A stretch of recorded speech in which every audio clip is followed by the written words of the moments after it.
Hello everyone, this is an update for Historathon 2026, but also kind of a bit of a stroll through, as per previous videos, the ancient world, ancient Greece in particular, for the moment.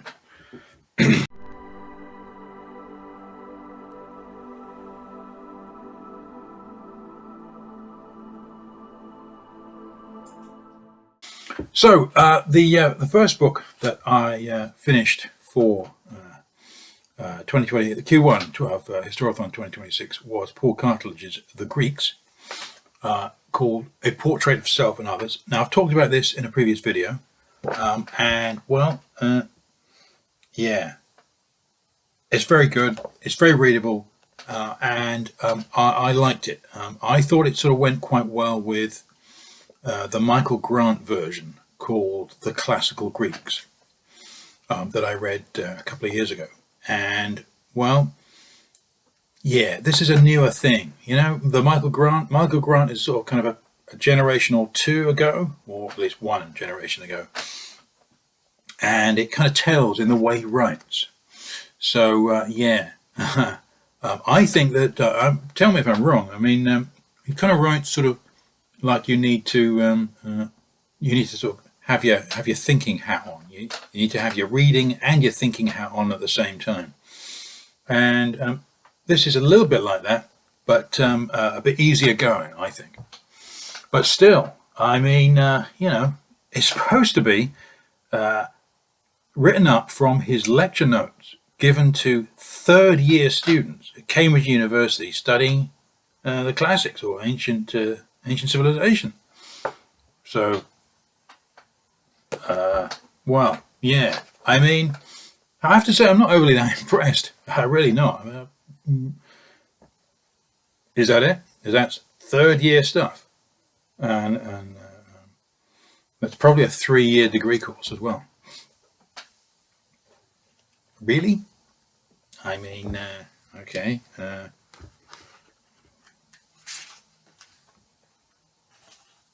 writing of history and Greek self-consciousness, freedom in the individual, political grounding, reckoning by contrast, and so forth. So maybe, as per usual with history, there's some things, you know, like a bunch of facts are presented, and we have to make something of it. Perhaps the historian writing doesn't make that much of it.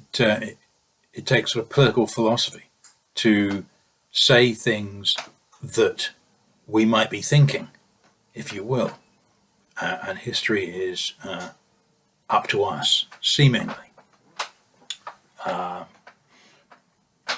Does that make sense? I mean, that's perhaps one of the reasons why I like history.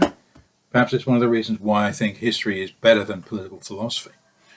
Because not only are we allowed to kind of think for ourselves, but we are allowed to, or while we are invited to consider the broad picture or any avenue, wherever it might happen to be. So, I mean, the other book that I'm reading at the moment is this, which was part of my pile of possibilities. And in case you can't see that, that is Aristotle's Nicomachean Ethics. And I'm about halfway through.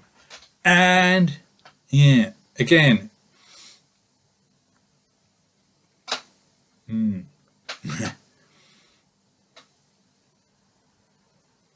I wonder if it might be a bit surprising for some people. I mean, it is relatable, but also understandable and readable, if not a bit sort of kind of finickety partickety, kind of pedantic-y, the fine details of let's try and sort of kind of make sense of justice and injustice and various sort of sub-levels of things that are part of justice and injustice. Just as a matter of fact kind of thing. But yeah, with this one, I suppose, in a way, it's kind of it's a bit similar in that Aristotle kind of talks about, for instance, humor, and then he talks about justice, and he talks about injustice, and he talks about other interesting things, such as, the rule of law. So, absolutely central. The rule of law is Aristotle thinks that the rule of law is an important way for human beings to organize their collective business, rather than literally the alternative is some ludicrous tyrant who he says will probably well to do things for his own benefit and not for anyone else's, more or less. And you know,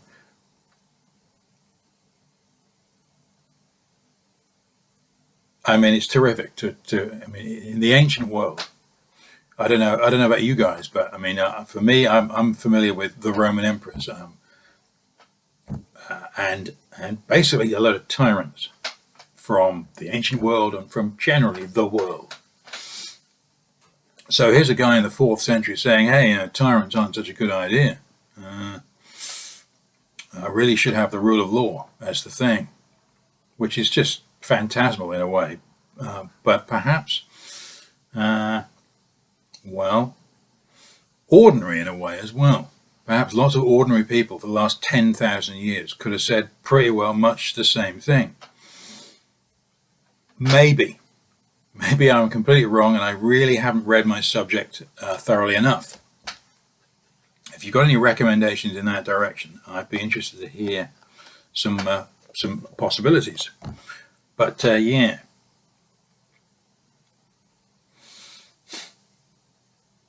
The fantastic thing about reading this is that at the beginning, he basically talks about being good, which is seems like a good idea.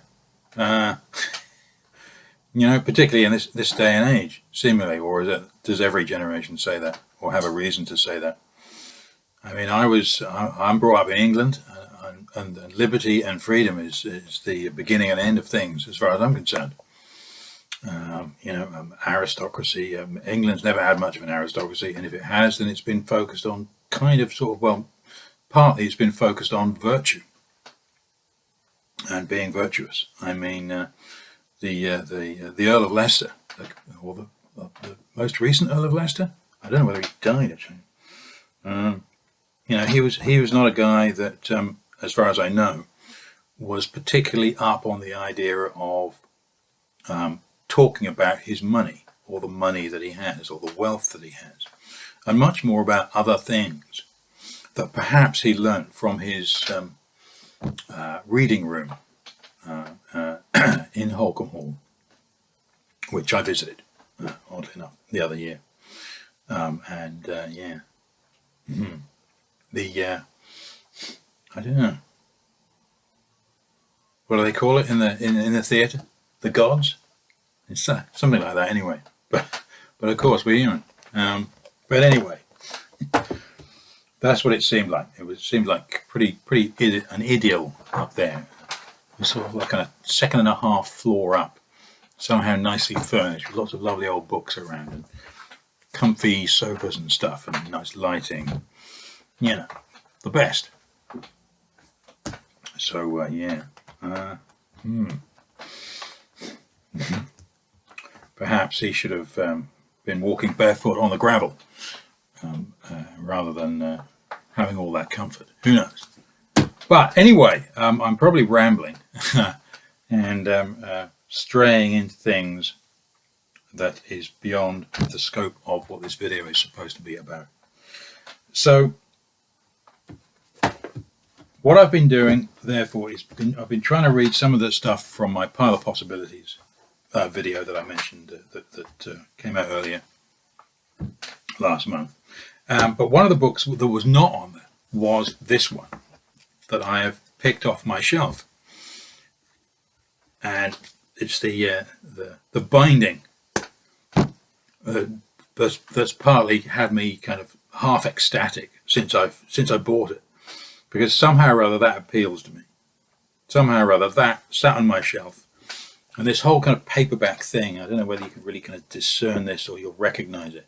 It's as if it's just some block that's been chopped out of, I don't know, the histories in the vaults, wherever that is, sort of thing, you know? And here it is in this form with that as the binding. Wow. Anyway, that does it for me anyway. But what this is from the series called the Cambridge World History. This is volume 4, called A World with States, Empires and Networks. But basically it's from 1200 BC to 900 AD. So it's an interesting series. It's pretty recent, and it's sort of kind of written in, some of it is written in a very recentish sort of way. Because it's a Cambridge series, it's written, each chapter is written by someone else. So there could be some variation. I mean, yeah. And of course, there are curiously enough, there are chapters to begin with that are themes, such as global economic history, the gendering of power in the family and the state, slavery, the axial age in world history, developments in science and technology, and discourses on gender and sexuality. On chapter 8 is art, and then pastoral nomads is chapter 9. But then we get part 2, and then it's sort of regional by region. So of course this ties in nicely with the ancient Greek era. And I've been reading from this as well. And yeah, this is very good, oddly enough. I was very excited, as I said, when I first got it. And then I read some of the, whatever it was, somewhere towards the beginning. And I thought, this is written in some sort of kind of pseudo-intellectual form. You know, it's at some point, a group of people decided that history just wasn't, or didn't seem, or didn't read as intellectual enough as it should be, somehow or other, for some reason. Don't know why. And, yeah. In other words, it's sort of, oh, there's someone at my door. Yeah, the postman came to my door, bringing books, amazingly enough. So maybe I can show you what I got.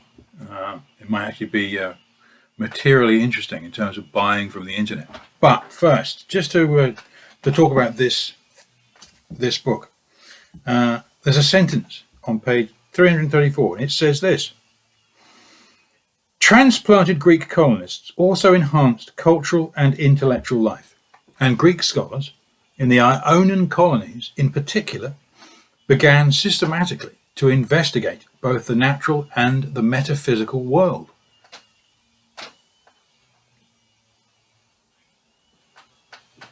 And I just wrote down why. Why there, why then, and why nowhere else. So anyway, yeah. The Cambridge World History series, quite recent. Let me just double check.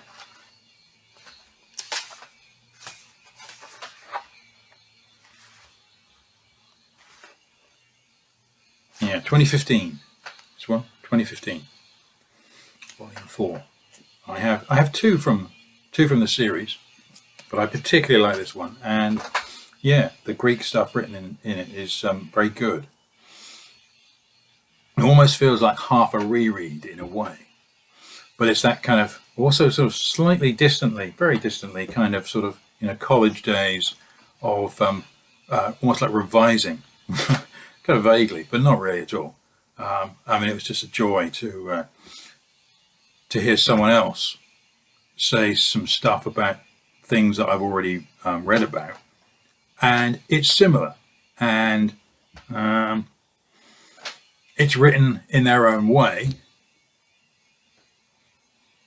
that's kind of refreshing, not just refreshing the memory and the amazing kind of events and the whole history of it, but a refreshing kind of way of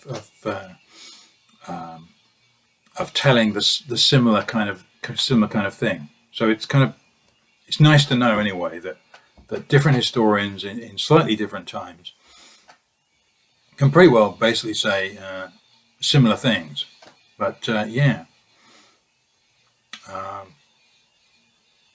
for some reason, I found almost as if it's rereading. I found sort of reading through a different version of it to be kind of affirming in a way. Does that make sense? Yeah. So, but that leads on to the last book, which is also rather affirming. Perhaps I kind of looked at it the other day and thought, why the hell did I buy this? It's a ginormous tome. I mean, you know,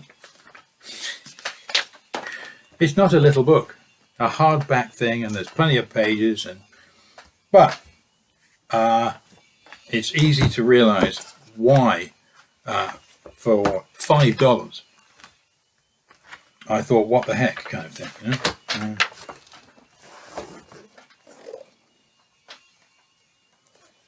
That's a sort of typical kind of thing. So it's a really good classic kind of coffee table type book, but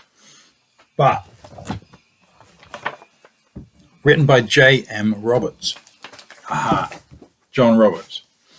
He is famous in England for doing a series about the West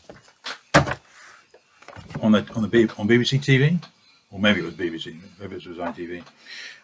He did a series about Europe, I think it was, which was kind of remarkable. And he's kind of it's kind of previous generation, maybe, but that in itself makes reading the not, you know, not a minor chapter about the ancient Greeks.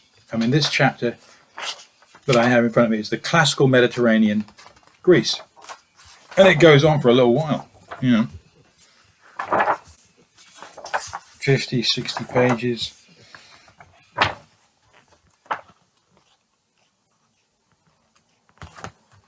Yeah. 90 pages. The chapter for ancient Greece alone is 90 pages. And yeah, wow.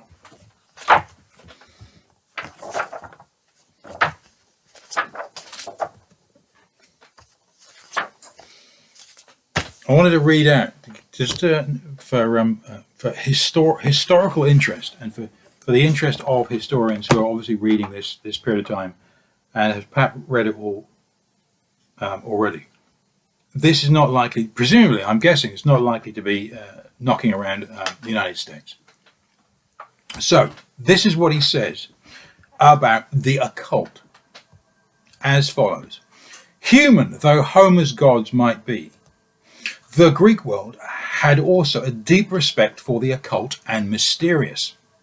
It was recognized in such embodiments as omens and oracles. The shrines of the oracles of Apollo at Delphi and at Didyma in Asia Minor were places of pilgrimage and the sources of respected, if enigmatic, advice. There were ritual cults which practiced mysteries, which reenacted the great natural processes of germination and growth at the passage of the seasons. Popular religion does not loom large in the literary sources, but it was never wholly separated from respectable religion. It is important to remember this irrational subsoil, given that the achievements of the Greek elite during the later classical era are so impressive and rest so importantly on rationality and logic. The irrational was always there, and in the earlier, formative period with which this chapter is concerned, it loomed large. And right next to it is a picture or a photograph of Mount Olympus when this book was published. And perhaps we ought to know when it was actually published. 2002. Yeah. So there's ancient history. And I've read sort of kind of half of the Greek chapter, or something like half anyway. Ancient history from the first civilizations to the Renaissance by John Roberts. And yeah, And it is, again, is very good. And it is written in a different time, kind of, a little bit of a different time, and by a different guy. But they're basically saying kind of similar things to these other books.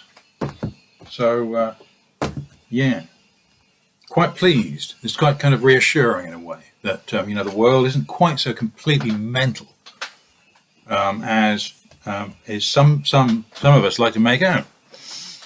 But getting to my purchases that just arrived just now.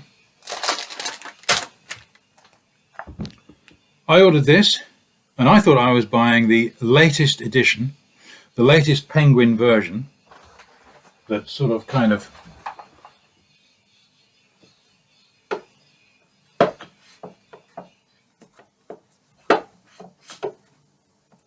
well, there's that kind of thing, but then the newer version, or is it the American version? I'm not sure. Where this is all in white, all the title of the book is in white, and maybe there's a bit more room there or something.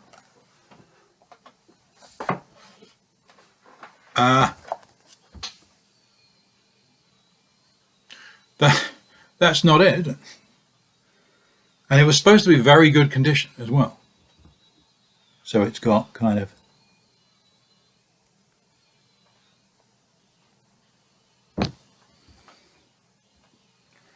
rubbish, and it's kind of, the colour of the edges. Blech. You got to catch something with that. Rubbish. And who was that from? World of Books via eBay. Absolute rubbish. We buy books, however. This one was called Very Good.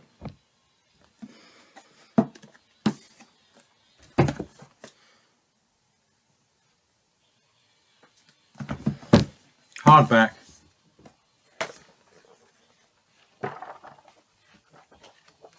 What's very good about it? It looks new to me.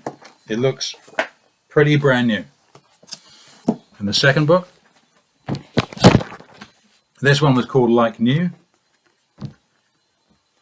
Another one for $5. And it is. It's as if someone has gone into a Waterstones and bought this, given it to a charity. No, not given it. Sold it to given it to a second-hand book dealer or something. I don't know. No, it's as if someone's received it as a present and has never even looked at it. The pages are fresh and clean and tidy. There's no markings. It just doesn't look like that anyone has even touched any of these pages. Kind of thing. It was described as like new. It's $5. And when it arrives, it's the edition that was pictured in the listing, and it's as described.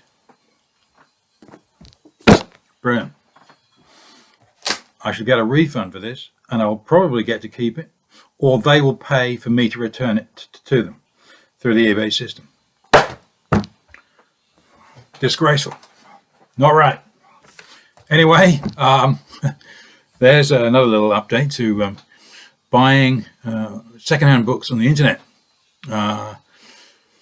It's easier and better if you buy them through eBay, because if they're not as described, and they might not be, then you will get your money back, guaranteed. Just click the return this item and follow the instructions, which are not particularly taxing, as it were, to follow. So yep.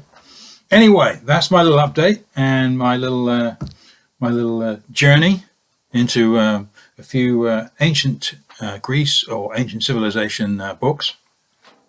It's good stuff. I'm going a bit slow at the moment, kind of. I kind of got a little bit bogged down in the Aristotle. He can be a bit pedantic, but otherwise he's really good. Yeah, talking about virtue and habituation, virtue as knowledge. How about that, eh? I mean, who even uses the word virtue at all these days? But either side of the Atlantic. He talks about the masses and people being responsible and their character and courage and desire and being generous. His stuff about generosity. What is being generous and what is the generous person? And then he used, I don't know whether it's the translation. They use the word stingy. If so, if someone's not generous, then they might be being stingy, which sounds very philosophical. I thought anyway, if you know what I mean. And and he also talks about being wasteful and foolish, and also being noble, and being generous in the right way is being noble.